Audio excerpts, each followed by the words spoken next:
Hi, it's Friday morning, July 21st. I'm just getting ready to open up Unit 7 to you. I've had a really good experience reading, especially your discussion forum about the various collaboration teams with which you've been working in your districts. And then some of you chose to write about your perceptions of the ILT process. I've enjoyed that as well. I just wanted to make a couple remarks about the last unit before I go forward.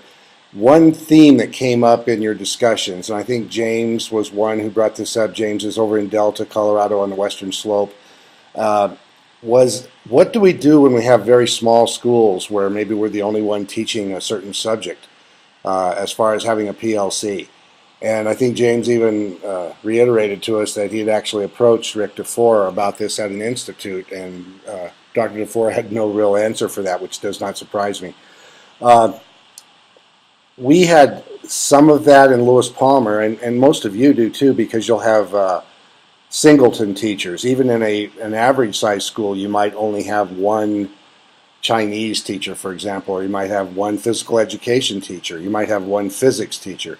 So those things are not just peculiar to smaller schools, but nonetheless, if we really want to embrace that power of collaboration, we have to find ways for those people to collaborate also.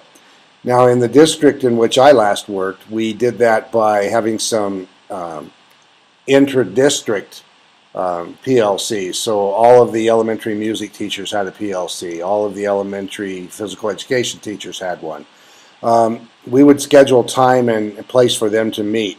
It's not quite the same as their colleagues were having, but they enjoyed it and they grew from it. And they were glad that at least we had thought about a way to provide a forum for them. In today's world, with all the technology we have, the way we can have teleconferencing and video conferencing and so forth, it might be worth your while to explore doing that across a district. I think that could be done on the western slope where some of those schools are so far apart. It takes a little time and effort. You might have to get hooked up by an IT person to do that, but it would probably be worth your while. There are some teachers across the nation who have created some Twitter followings. I don't know much about Twitter, but I know that what they do is set things up by hashtag. So if you are on Twitter and you wanted to go to Music Ed, I know they have hashtag Music Ed is one of the places where they drop ideas and they share them.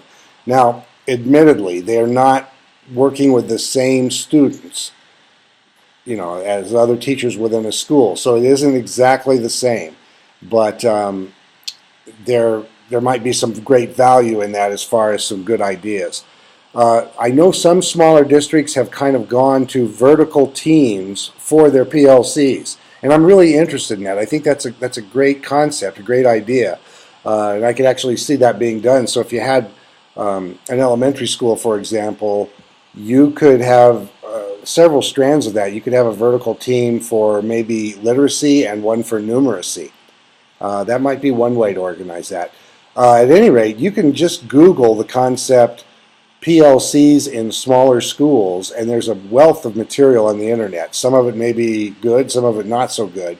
I know there are a couple forums on there that I've read through that have some great ideas, and there's some really energetic people writing on those. So not a solution, but just some ideas, some suggestions for you going forward with that.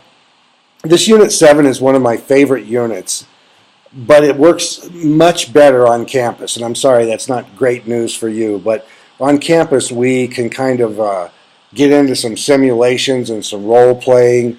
I usually play a teacher that's hard to manage and have people interact with me in front of the class, and we have a lot of laughs doing that, but we also, I think, learn some things doing that.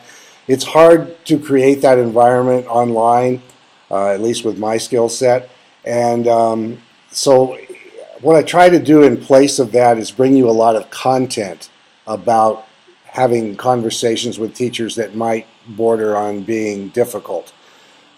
And to that end, I use Robin Jackson's book. We've met Robin Jackson before in the discussion about engagement.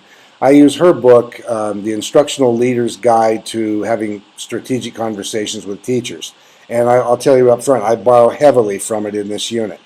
So you'll see a little lecture PowerPoint from me below. And then later is a PDF that really summarizes her article and brings out the major points in it. If you're serious about supervision and becoming accomplished at this, I would highly recommend that you buy her book. It's very cheap, it's readily available, and I think it's one that you would keep on your shelf.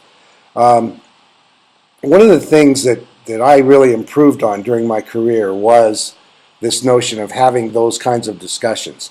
Early on in my career, when I was an assistant principal, and I knew I had to have a difficult conversation with a teacher who maybe wasn't performing, or more likely than not was having some relationship problems either with teachers, students, or even with parents, I would get really pumped up for those kinds of discussions, and I would over-prepare, and I would show up ready for anything. And I think it showed a lot of tension in my body language and my face and in my tone. And to be honest with you, I really bombed a couple of those early on, to the point that it was bothering me so much that I thought, well, I better get better at this if I'm going to stay in this line of work. So I got some training, I got some feedback from some critical friends whom I asked the feedback from, and I began to think more like what we're going to see from Robin Jackson, and that is I began to develop a strategy for those kinds of conversations. And one of the first things I did was to kind of imagine the conversation before it happened, and to ask myself what might be said or done in that conversation that would make me feel defensive. And then I would go ahead and deal with that before I even got to the conversation. I know that sounds almost simplistic, but trust me, that is a valuable tool. And so then, more likely than not, I was right. That item would come up, and I'd just sail through it. I wouldn't feel that intense emotion. I wouldn't overreact. I wouldn't raise my voice. I wouldn't have a deep scowl. And I was able to go forward and keep the conversation on target. That's the kind of thinking I think we have to do, because if you want to enter into this leadership field, sooner or later you're going to have to call people out. And that doesn't have to be a big anger fest. It can be very professional. It can be guided toward growth, and that's our job. And if we really believe the partnering principles that we've been reading from Knight, that's the way we would behave anyway. If only I'd had this book in my early days. It's truly a good philosophy going forward as far as the way we communicate with people. So I'll get out of your way now and let you go ahead and finish up Unit 7. There's quite a bit of material in there. You don't have to digest it all at a deep level this week. You will need the stuff from Robin Jackson more next week for your final. So good luck, and look forward to seeing your stuff next week. Bye.